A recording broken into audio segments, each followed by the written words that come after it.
This morning, we're going to talk about a father's love. And I always debate about these sermons because there have been years, I told you at Mother's Day, I went back and made a list of the whole time I've been here and what I did on Mother's Day and what I did on Father's Day. And there have been years where I ignored them, both.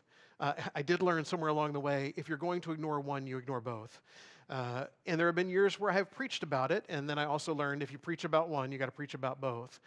And so this year, since we talked about some motherly things in Proverbs 31 on Mother's Day, I thought we'd talk about some fatherly things, but that can apply to all of us. And so if you are not a dad or don't have kids, don't tune this out. I think there's something here for all of us.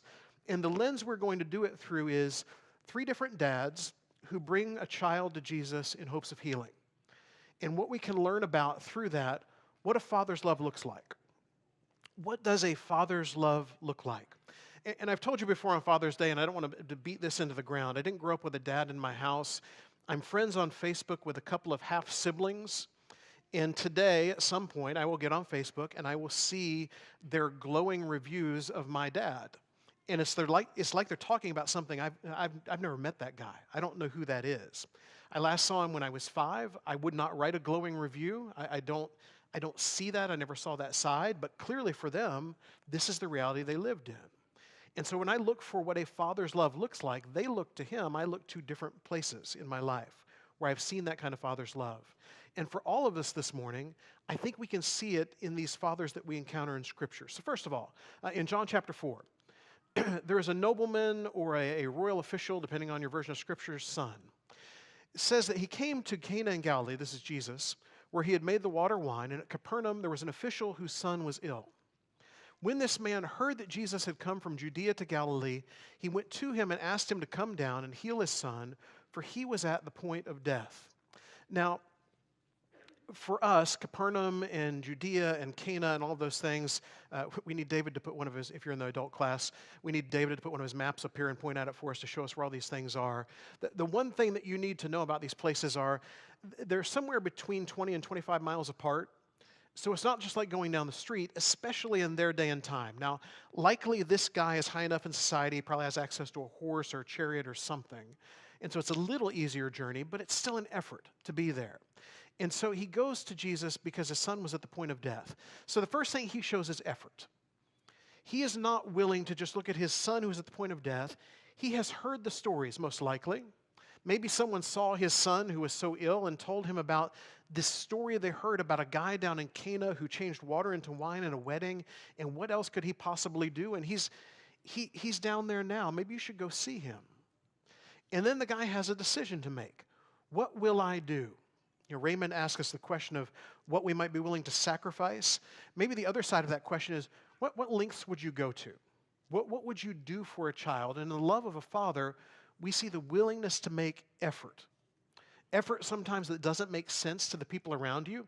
I was substituting in Jeff's class this morning and told them a story about my best friend's dad who was performing a wedding in Oklahoma City yesterday. We went up there. It's always good to see him. He married us 25 years ago, and it took, so we're always excited. He baptized me a long time ago, and that took 2, I guess, so he's 2 for 2.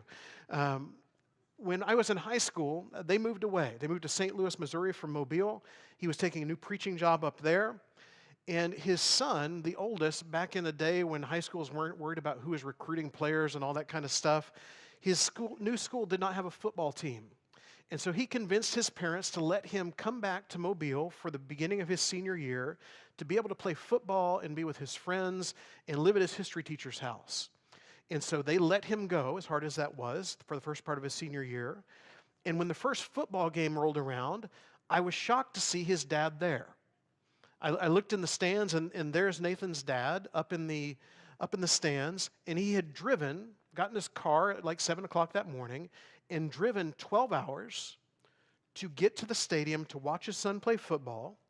He went out for pizza with us afterwards, and then he got back in his car and drove 12 hours back to St. Louis so he could preach on Sunday morning. And I thought to myself, that is the craziest thing I've ever seen someone do. Why would you do that? I mean, we don't like driving to the city around here if we don't have to. It's an hour and a half down the road. 12 hours and then 12 hours back, and it's love. And for me, I filed that away in my mind of this is what a father's love looks like. What lengths would you go to for your child? And sometimes when you're on the child side of that, you don't recognize, maybe until you get older, just how much effort has been put out for you. And then also you see presence. So this is a nobleman or a royal official, whichever version you may have. He could send somebody, couldn't he? You know, he's got people that could go do those kinds of things that people do. He could just send someone else, but he wants to make sure that Jesus knows how important this is. And so he goes himself. And then in verse 48, it says, Jesus said to him, unless you see signs and wonders, you will not believe. And the official said to him, Sir, come down before my child dies. Jesus said to him, Go, your son will live. And the man believed the word that Jesus spoke to him and went on his way. As he was going down, his servants met him and told him that his son was recovering. So he asked them the hour when he began to get better, and they said to him, Yesterday at the 7th hour, the fever left him. The father knew that was the hour when Jesus said to him, Your son will live, and he himself believed, and all his household. So the next thing you see from a father's love, and I think especially within our context of Christianity, is faith. Are we people of faith as we raise our kids, and are our kids seeing that faith within us? He knows that his son is not well just because it happened. He knows it's not just because he woke up on that day and kind of began to turn a corner and things looked better. He knows it's not because a doctor came in and did whatever doctors do. He knows this is the moment that Jesus did something and changed his life forever. And although you may not have had a moment that looks quite like this, for a lot of us, we have had a moment where Jesus came into our lives and changed it forever. And do the people within our lives see that? Because a father's love shows that kind of faith. Now, when Jesus returned, the crowd welcomed him, for they were all waiting for him. And there came a man named Jairus. So another story here in in Luke chapter 8. Jairus, who has a daughter who is gravely ill, and he's concerned, and he wants to come to Jesus, much like this nobleman did for his son. He wants to come to Jesus because he wants his daughter to be healed.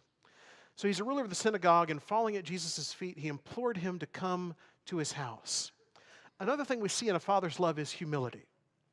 There is not a job that is too big for you or too small for you as a parent to lower yourself to whatever that job may be.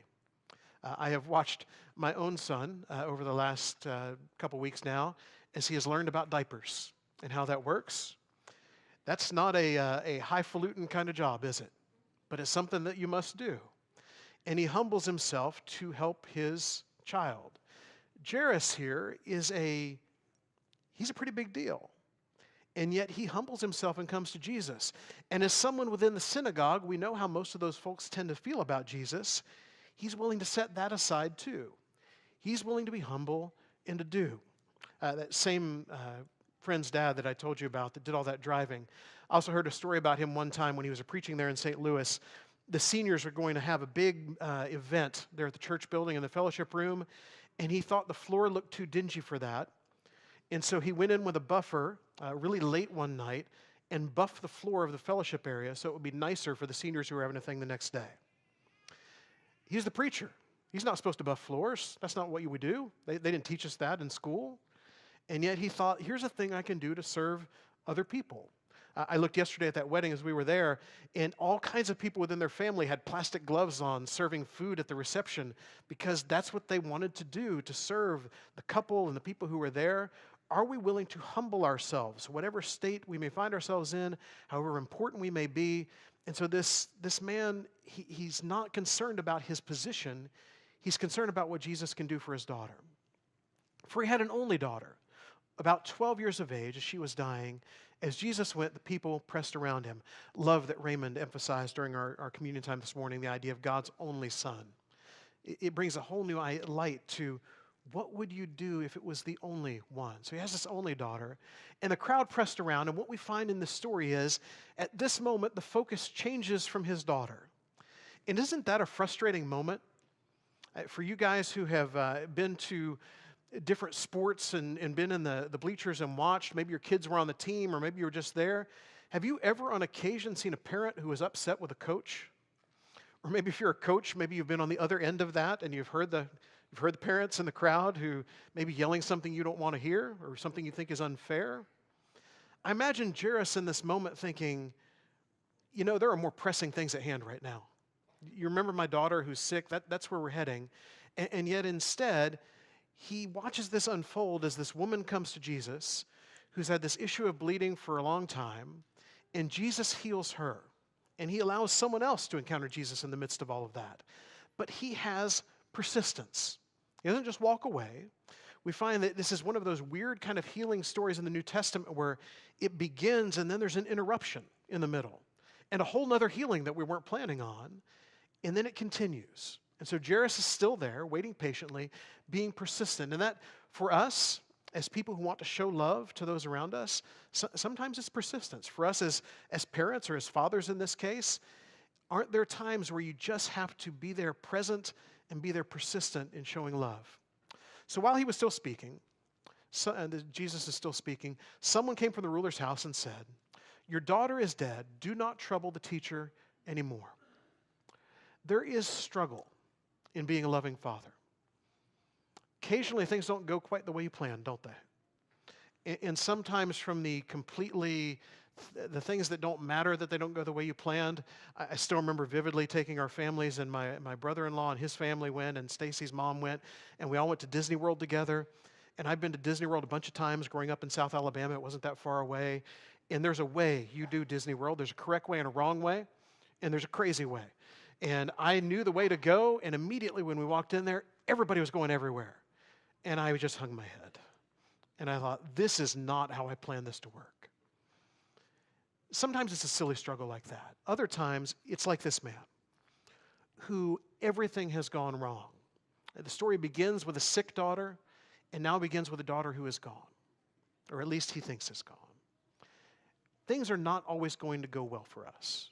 Things are not always going to be easy. I wish I had something for you that made all of that better and simpler, but sometimes there's just struggle.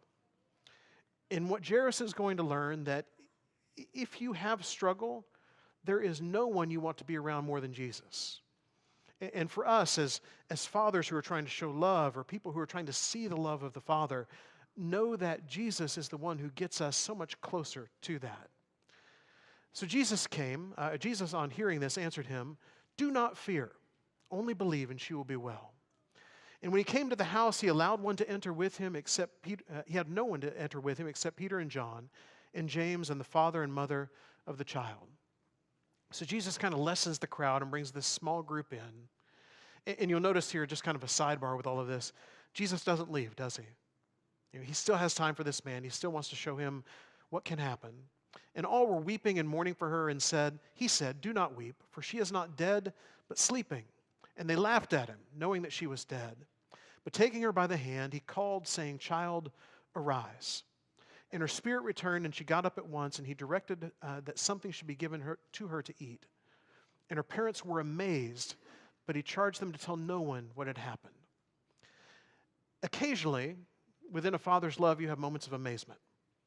Now, this is clearly way beyond the kind of amazement that most of us will ever experience. But for us, don't forget to be amazed from time to time. It's easy to grow out of that. It's easy to think, nothing really amazes me anymore. And yet, here with Jesus and seeing what he can do, be amazed. When Nathan was in high school, I didn't tell him I was going to tell this. When Nathan was in high school, he invited this musical thing that they were doing, and he told us he had a solo. And so we were excited. He was going to sing a song. We had no idea what to expect. I assumed there'd be like a group singing on stage, and Nathan would step out to a microphone and sing a few lines of something, and then we'd be done. We're sitting there in the Ada Cougar Activity Center. The lights go down, and the back door opens, and a spotlight shines on it, and there's Nathan. And Nathan begins singing this crooner song. I've forgotten what the song is.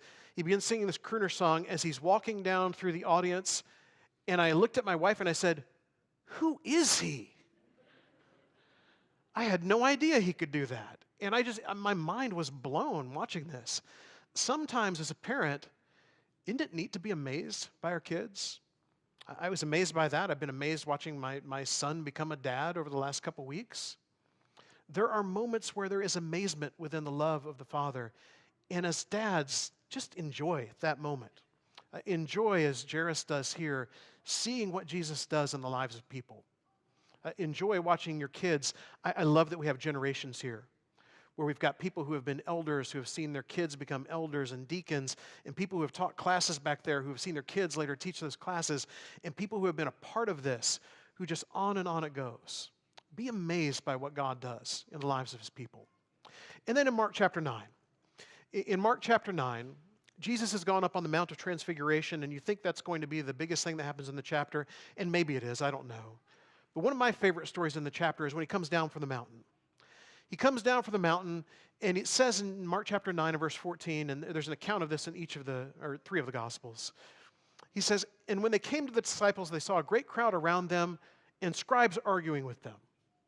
So I love that Jesus comes from this literally on high moment where he's shining like the sun, and Moses and Elijah are there, and there's all this excitement. And now he comes down, and what's going on? There's an argument.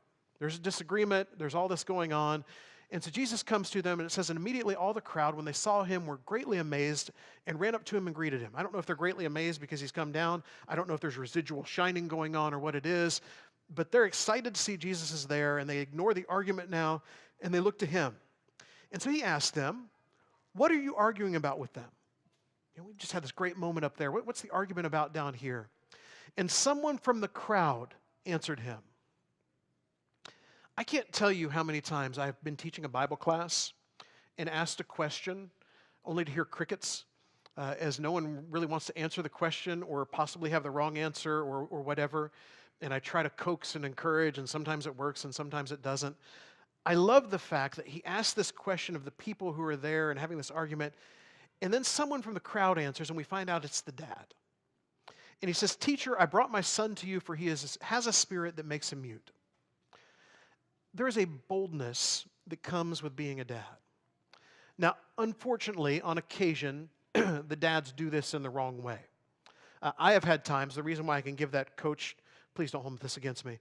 I have had times, the reason I can give that whole story, you either, is because I have been the dad mad at the coach in the stands. And I have had, not yelling as much, I don't think. I've had my wife put her hand on my leg and say, not now, not now. Maybe even occasionally, you're a preacher. Let's not do this. Sometimes we have boldness in the wrong place. But what this guy is doing for his son is being an advocate. Because there are times your son needs that.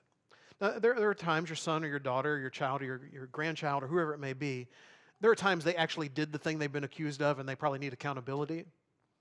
But there are times where through no fault of their own, they've ended up in a bad spot and they need an advocate. Or even in those times where they've did the wrong thing and need accountability, they need to know somebody's still on their team.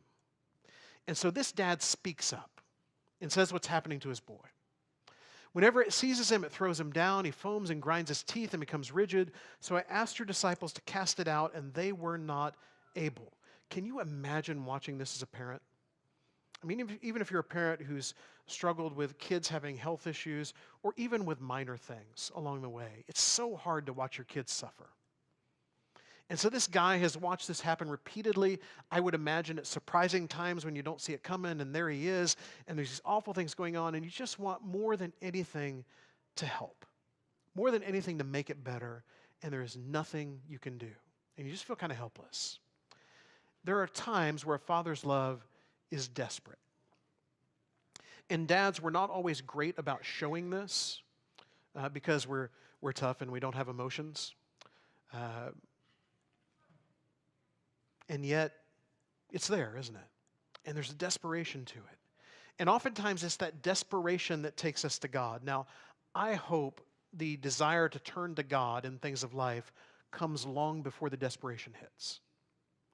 But in this man's case, he knows there's nothing else that can be done, so he goes to Jesus, thinks the disciples might be able to take care of it, and they didn't. And now he's speaking to Jesus himself. He's desperate for what's happening in his life. And he answered them, O faithless generation, how long am I to be with you? How long am I to bear with you? Bring him to me. And they brought the boy to him, and when the spirit saw him, immediately it convulsed the boy, and he fell to the ground and rolled about, foaming at the mouth. And Jesus asked his father, how long has this been happening to him? And he said, from childhood.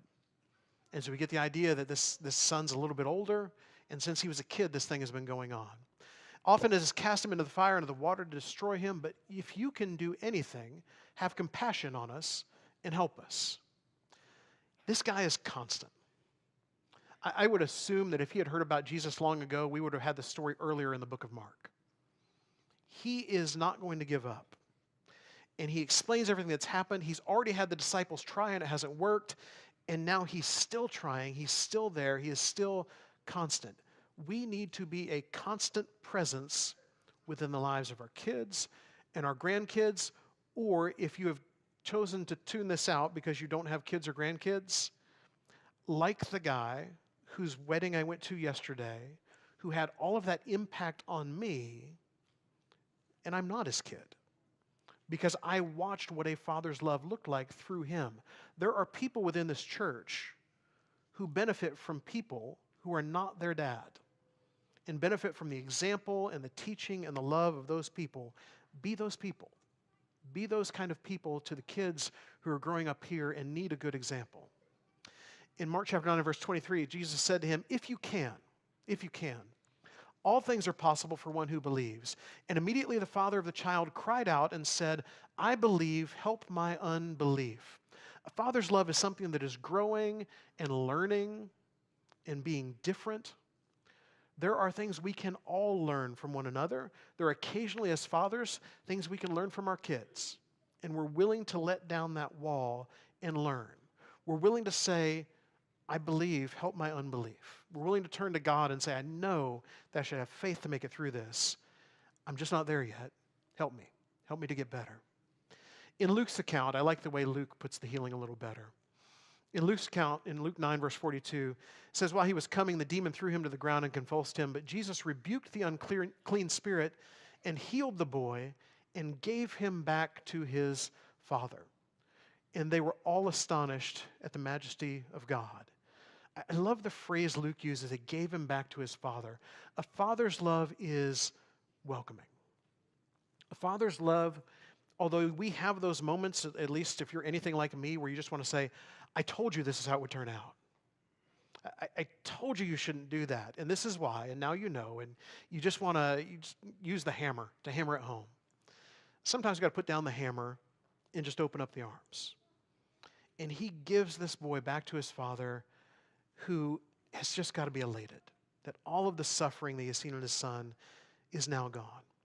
So for us this morning, whatever Father's Day may mean in your life, what does the Father's love look like? Because as followers of God, that is what really matters. Because, you know, those earthly relationships, they're great. They're amazing. They're the closest we have in a lot of ways. But the love from the Father is something that goes so far beyond even that. In 1 John chapter 3, John says, see what kind of love the Father has given to us. ESV undersells a little bit. If you look to the NIV, it's what kind of love the Father has lavished on us. I like that a little better. What kind of love he has just overwhelmed us with. That we should be called children of God, and so we are. The reason why the world does not know us is that it did not know him. Beloved, we are God's children now, and what we will be has not yet appeared. But we know that when he appears, we shall be like him because we shall see him as he is. I love that phrase that we are God's children now. Dave Meller, who did the funeral yesterday, or I'm sorry, the wedding yesterday. Boy, that's a bad slip. Did the wedding yesterday. From early on in life, I was known as an honorary Meller. And they have always introduced me like I was part of the family to them. And so there's this little piece of we are God's children now. I'm working on my doctoral degree. He has 2 sons and another person that's kind of in the situation I am, where he kind of took her in as family in a way. And he said to me, you're the last one to get the doctoral degree. And so let me know when graduation is because I want to be there. Like I'm part of the family now. We are God's children now. You are that to God. You are the one that he looks at and says, that's my family. That's my child. And then in 1 John chapter 4, verses 9 and 10, in this, the love of God was made manifest among us, that God sent his only Son into the world, that we might live through him. In this is love, not that we have loved God, but that he has loved us and sent his Son to be the propitiation for our sins. So God has sacrificially loved us. He's adopted us in as kids. He has sacrificially loved us. And then closer to the end of chapter 4, there is no fear in love, but perfect love casts out fear. For fear has to do with punishment, and whoever fears has not been perfected in love. So what does the Father's love look like? It's perfect. In all of us earthly fathers, the love is going to be imperfect from time to time. We're going to mess up. If you're the kids, I hope you'll be patient with us. I hope you'll understand that what we're doing is coming from a place of love. But God's love is not anything that there's going to need to be an apology for. It is perfect. And if you have never accepted that perfect love and felt that perfect love, He wants you to today. He wants to become your father and for you to be His son or His daughter. He wants you to be baptized in the blood of His Son so that we can be saved from our sins and you can live with Him forever. Or if you have done that and you have walked away for any number of reasons, He is not a God with an "I told you so," or wants to use the hammer to make sure you know. He is the God that we read about, that Father in Luke 15 who welcomes His Son with open arms and throws a celebration. He is just waiting for that celebration today. If there's some way we can help you to come back to the Father who loves you, please come while we stand and sing.